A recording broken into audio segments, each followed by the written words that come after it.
Welcome back to Oceans in Action. I'm your host, Scarlett. If you've been following our series on Chiloé Island, you've heard us talk about the misty fjords, the ancient rainforests, and the legendary wooden churches that make this Chilean archipelago a UNESCO World Treasure. But today we're peeling back the surface layer. We are talking about a conflict that is pitting one of the world's fastest growing industries against one of its most delicate ecosystems.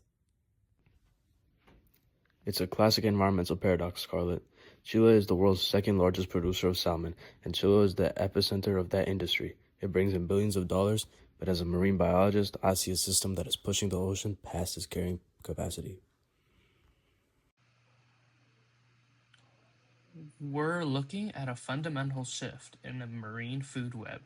It's not just about fish in cages, it's about how an invasive species, the Atlantic salmon, is essentially rewriting the chemical and biological rules of these waters. And from a policy standpoint, it's a cautionary tale about regulatory capture.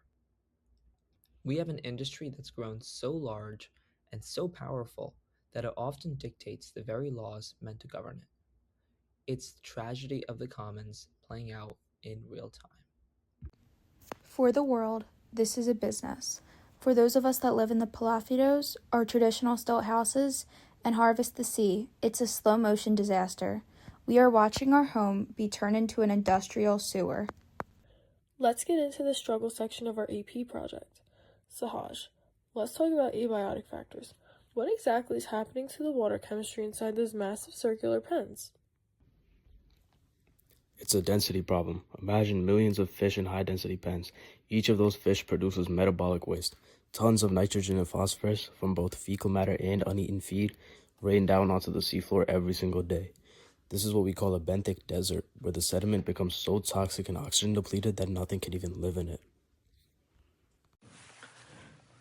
That's where the process of eutrophication goes into overdrive.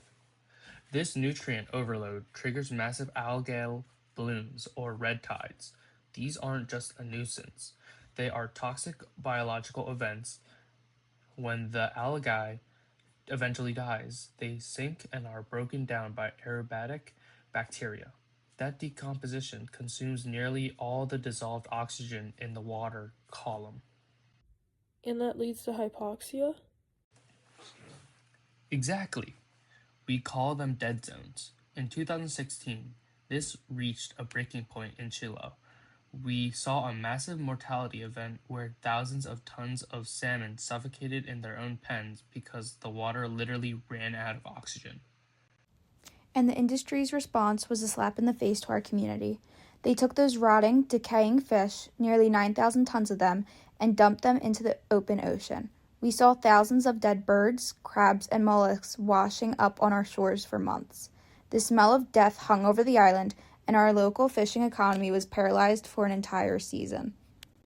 And we can't forget the invisible threat, antimicrobial resistance. Because these fish are so crowded, they get sick easily with things like salmon rickettsial septimemia. Chile uses significantly more antibiotics per ton of salmon than countries like Norway, sometimes 500 times more.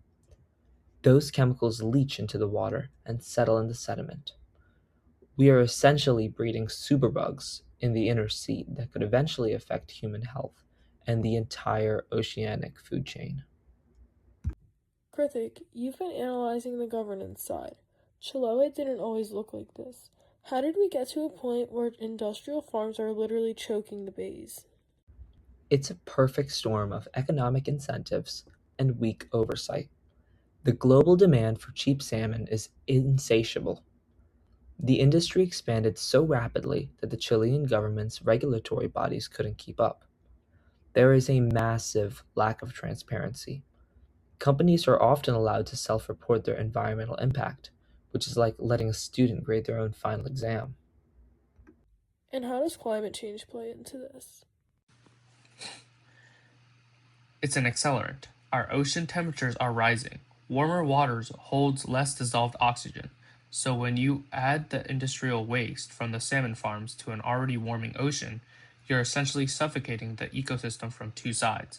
Our current laws are based on ocean conditions from 20 years ago, but the ocean of today is much more fragile. Then there's the biological cause, the introduction of non-native species. Atlantic salmon do not belong in the South Pacific.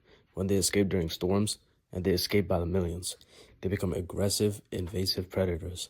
They eat the native pue and other fish that local families depend on. It's an invasion on two fronts. We have the physical fish taking over the habitat and the chemical waste taking over the water. It's industrialization at the expense of our heritage. Somewhere, right now, a puppy is staring out of a window. He doesn't know what taxes are. He doesn't even know what Wi-Fi is. He just knows he would be like a friend. Adopting a pet won't solve all of your problems.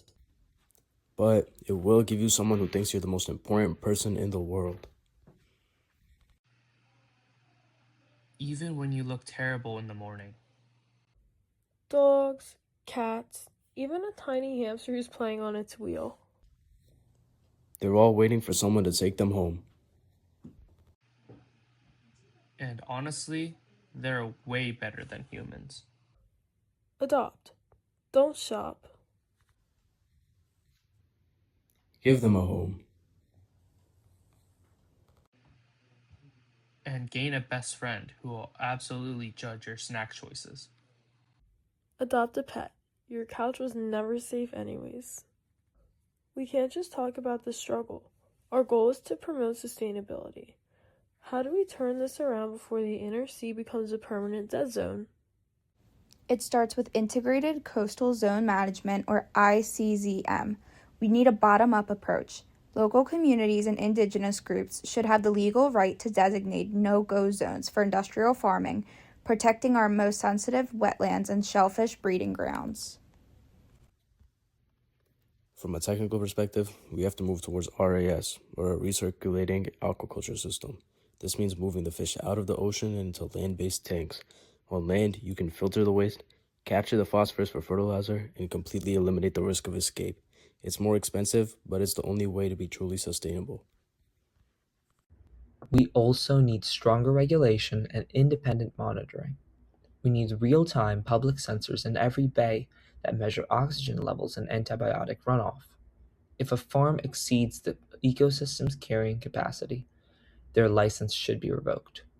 We need to move away from a model of expansion of all costs into something more like ecosystem stewardship. And finally, we need to focus on ecosystem restoration. If we replant the kelp forests and protect the local seagrasses, these blue carbon sinks can act as a natural sponge, absorbing the excess nutrients and helping to reoxygenate the water. We need to help the ocean heal itself. Chiloé is a place of magic, myths, and incredible natural beauty, but as we've seen today, that magic is under siege. The price of gold shouldn't be the death of the ocean. By choosing sustainable seafood and demanding better laws, we can protect this island for another 1,000 years. We aren't asking for the world. We're just asking for our water back. Thank you, Reese, Ethan, Krithik, and Sehaj. And thank you to our listeners for joining us on this deep dive. Join us next week for our final episode where we look at the global impact of aquaculture and what you can do at home. This has been Oceans in Action.